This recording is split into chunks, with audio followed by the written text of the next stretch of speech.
My name is Joseph Wunderlich. I'm a professor of engineering, architecture, and computer science, and this is the last of a 7-part lecture series on Frank Lloyd Wright. This covers the years 1946 until a little bit after 1958, because he dies a couple months into 1959. This is post-World War II, boom. Then the Cold War, even though Russia was an ally with us during World War II, the Soviet Union was formed, and the Berlin Wall went up, and then we entered the Cold War with the Soviet Union, against them, United States against Soviet Union, and then communal living at Taliesin. It's arguable how that developed. Perhaps Olga influenced that. And then the fellowship school continues at both Taliesin and Taliesin West, and then by Olga for another 27 years after Frank Lloyd Wright passes away. And it still exists today, except for some recent changes in 2020. And some notable designs. He still has quite a few designs during this time frame, but the ones I'm emphasizing here is Price Tower, a number of different churches and synagogues and auditoriums, the Guggenheim, some Arizona homes, and modern materials. First, we will review the first 6 parts. These are the majority of the references that I've used for these this lecture series, and they're worth taking a look at each of them individually when you have time. So beginning with his early childhood up until about age 19, he's influenced by his mother and father, early on with his mother through the Froebel blocks, and then mostly time in Wisconsin. The organic architectural design principles in detail here we've developed. We won't go through all of them now, but these are pretty well refined. So up to this age of 78 now, in 1945, right after the end of World War II, he was born right after the Civil War and into the Industrial Revolution.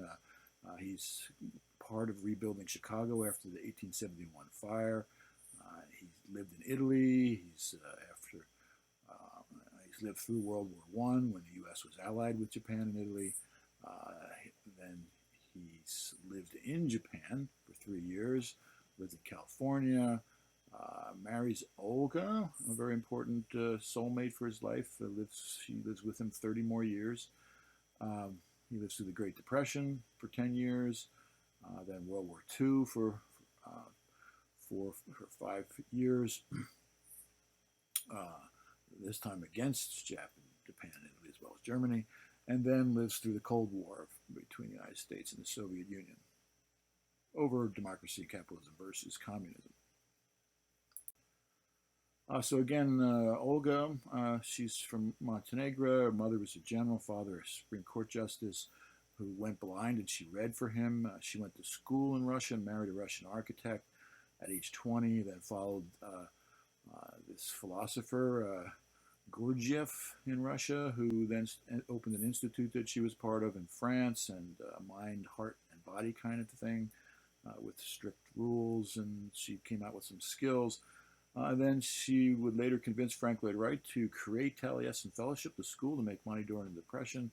And then after he passed away, she would run Taliesin for 28 more years. So for a total of 58 years, she was the main part of that.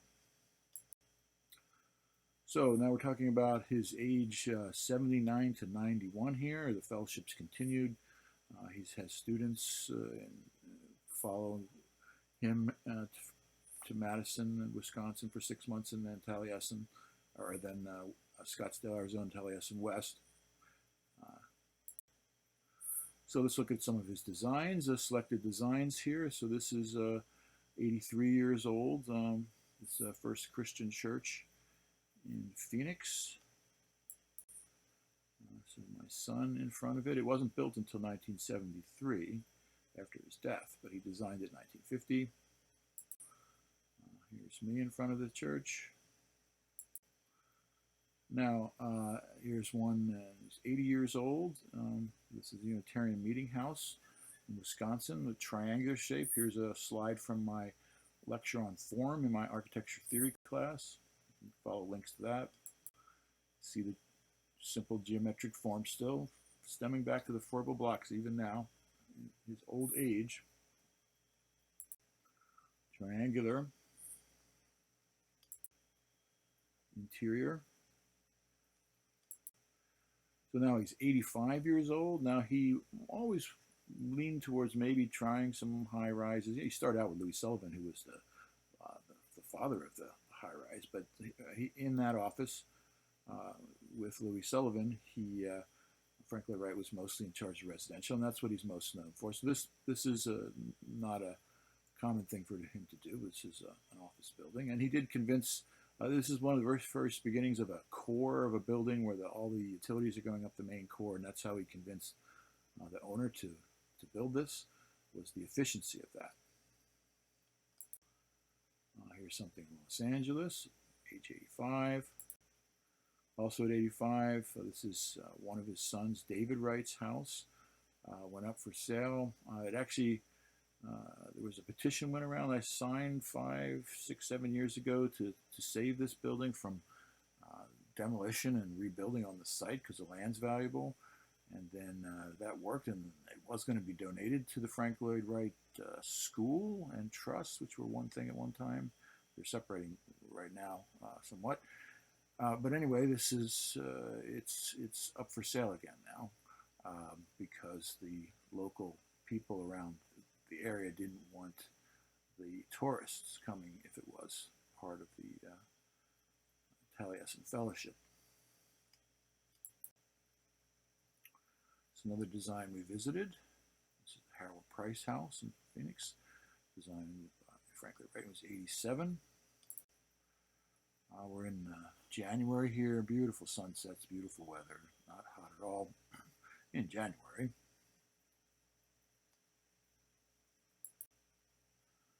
So now, just drawing triangular shape. Now 87 years old, Philadelphia. This is a synagogue. At nighttime, here's a model.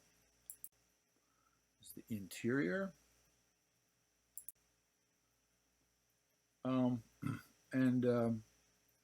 It's completely free of internal support, so it was quite a feat of engineering. Not so much on his part. He had to work with a structural engineer here, but the concept certainly was his. This is the Annunciation Greek Orthodox Church in Wisconsin, circular form.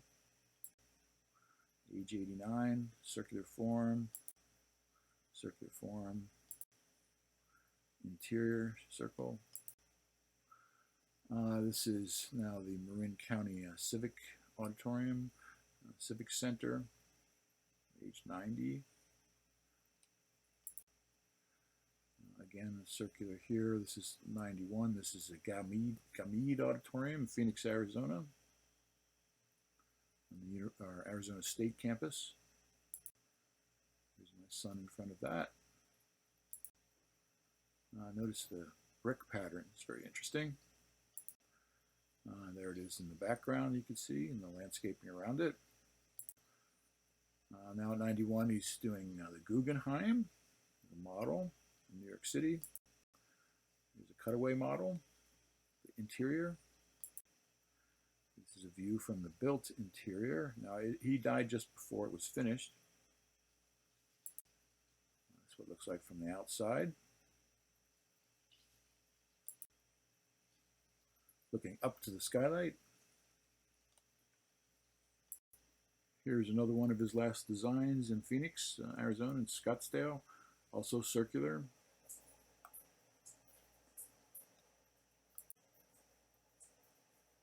There's my son. So now that we're at the last lecture of a 7-part lecture series of Frank Lloyd Wright's life and works over his almost 92-year life and over 70-year career of designs, over 500 built designs, approximately 1,000 designs paper. Let's look at the synthesis of his organic design principles from his several books and also other sources of my own experience through life. And this is my own interpretation of those principles. So, conforming to the site, firstly, this is a number of meanings. So the sun, following the sun's trajectories at different times of day and throughout the seasons, and bringing it into the house, and depending where you are, what latitude on the earth, you obey those sun angles. You use it for passive solar lighting and heating and cooling. Conforming to the topography. Don't build a house on top of the hill. It destroys the hill, he would say. Build it on the side, like Taliesin means shining brow, so it's like brow on the side of the hill, like on face. Certainly conforming to the environment, the natural vegetation. Don't just scrape the lot clean like some developers will do. But adhere to the environment, respect the environment. And you learn that in a number of ways through his Unitarian belief system and his Japanese philosophies and influences there, and growing up in nature on the farm. Pinwheeled planes and the cruciform, that we found in some early designs. It was a precursor to what would then be the prairie school design style, the prairie school designs with broad central chimneys and long cantilevers, and overhangs and balconies, part of those planes. The folded plane, so imagining like in origami, and there was actually paper folding, and the foible methods of his mother, but more formally in Japanese origami, continuity, walls, ceiling, and floors become one. Simple geometries from the foible blocks and the foible system that his mother used, and in educating him and homeschooling him, and you see that throughout his designs, throughout his life. The human scale, as opposed to a monumental scale, the human scale, designing to the scale of the human. And it's said that his buildings seem to have a little lower ceiling height because he was short, and that is actually true. Open floor plan, he's a pioneer of that. He picked up on that first when he saw the Japanese exposition in the 1893 Chicago World's Fair, and then when he visited Japan twice and then lived there for 3 years. That's certainly a principle in Japanese design that you'll see. And so he's implementing that in a time where Victorian is very common, and the Victorian is a compartmentalized box-type rooms, and so he's destroying the box and then creating a flow between rooms, inside and outside.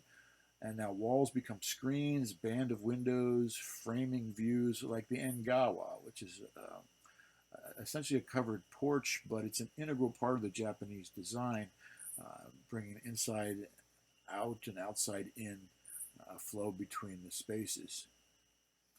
Form and function are one, a harmony, not one following the other secondarily, but a harmony, a joining. And this stems back to Chinese philosophy, which is also at the root of Buddhism in China and then in Japan.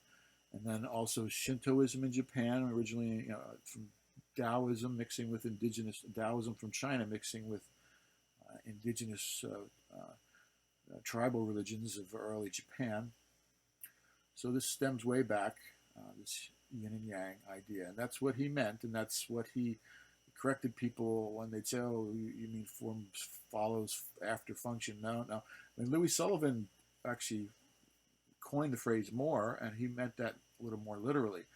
And there was actually more ancient root to the original saying. But Frank Lloyd Wright corrected everybody and said this is a complementary kind of form and function together.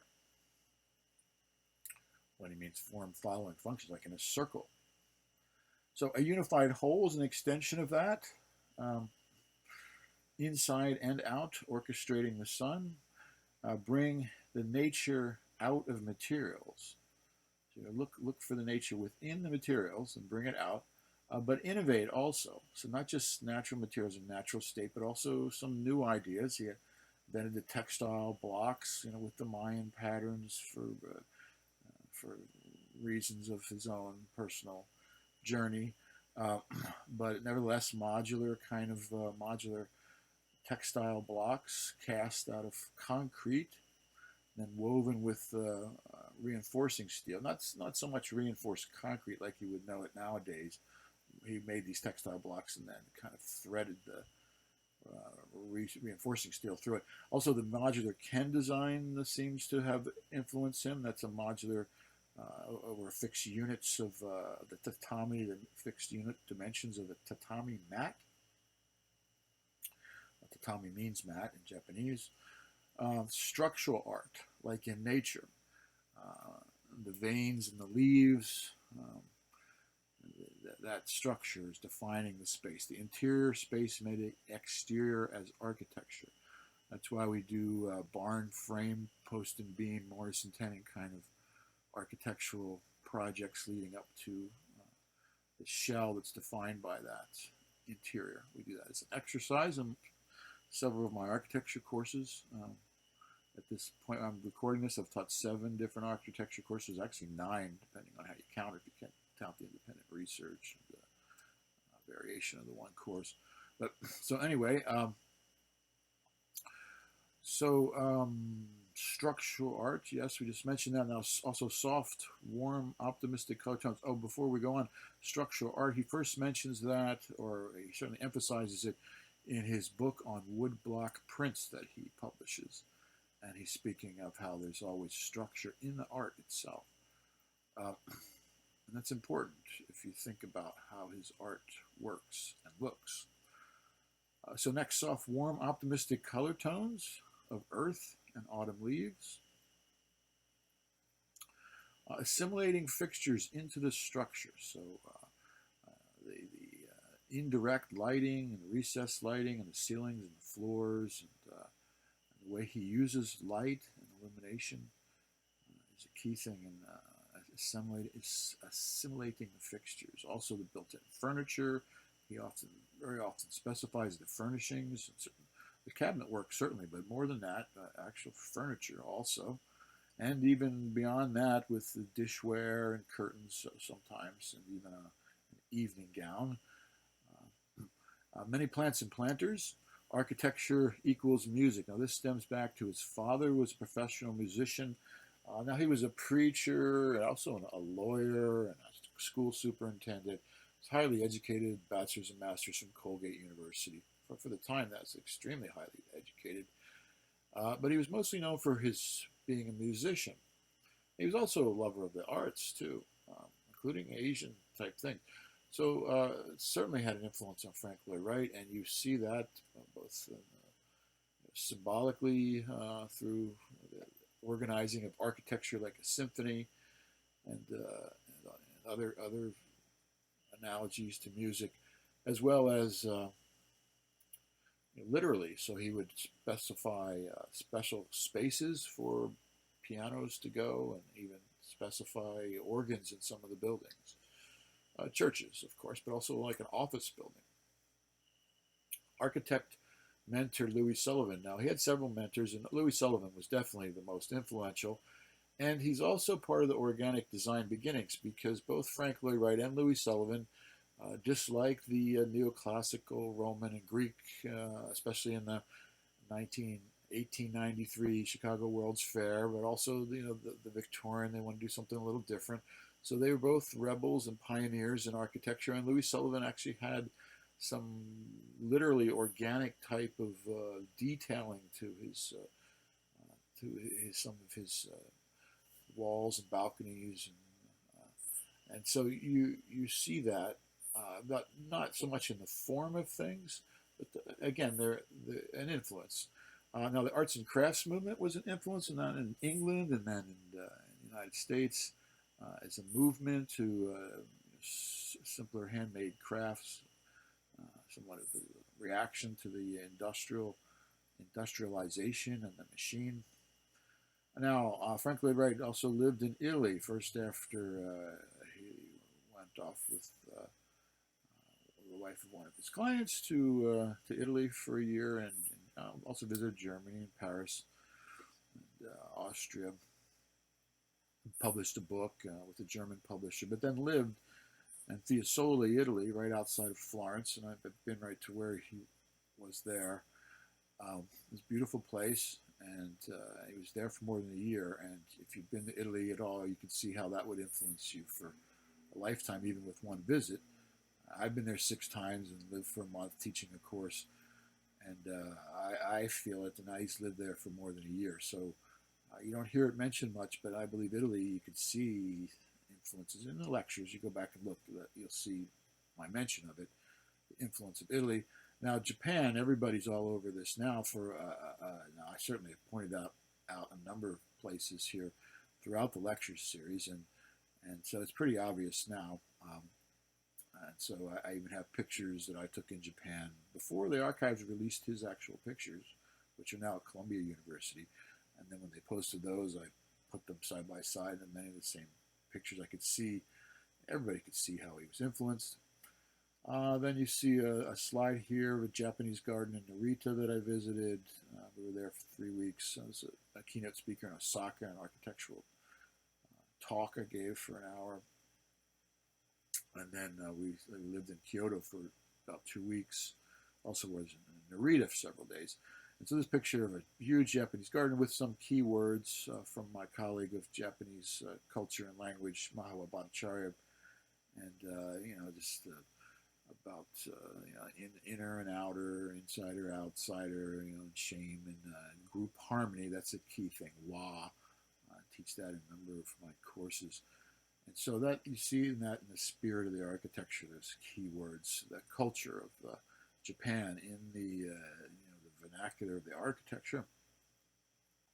Then lastly, in the corner here, you see a Japanese Shinto shrine gate, which represents the entry from the human world into the spirit world. This is a huge gate. You can see at the bottom there, that little block is actually a truck tractor trailer. So it'll give you the idea of the size of this shrine. Now extracting one thing out of that that's a little more relevant than most to what we just looked at, although it's all very relevant, was the simple geometric shapes, very much emphasized, the circular shapes and the triangular shapes. And so he makes it almost to 92 years old. It's a long, extremely productive life. Olga will continue the fellowship for another 27 years after he dies. One last slide, and I want you to definitely follow this. Go find the PDF or the PPTX with audio. If you're watching this on YouTube, there'll be links to those in the comments. But do listen to this. This is 9 minutes long, and some important words of Frank Lloyd Wright. And I'll just read, I'll close here with reading a quote from Frank Lloyd Wright. He says, "Science will eventually join with art and religion, and when they are one, then we will begin to have the right kind of education. We will have the right kind of buildings, and we will have a greatly improved method of life."